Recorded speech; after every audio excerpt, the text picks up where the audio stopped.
আমরা রাজনৈতিক দল পেলাম হচ্ছে বিএনপি, তারপর হচ্ছে জামাত ইসলামী।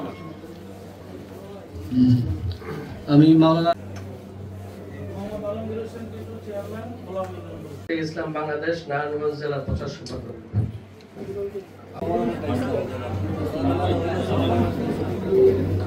আসসালামু আলাইকুম।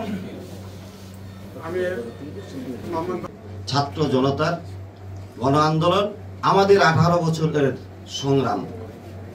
এই 42টার মধ্যে 39টা আমার কাছে নাম ঠিকানা সব আছে। 39টা আমাদের স্নেহের গোলাম খোকন কমিটি তৈরি করব, সবার সাথে আলোচনা করি।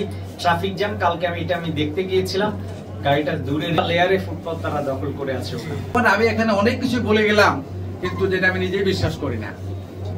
সুতরাং আজকে সবাই একসাথে থাকবো, আমরা সবাই থাকবো না। এখন রূপগঞ্জের উন্নয়নের জন্য সবচেয়ে বড় বাধা হলো মাদক।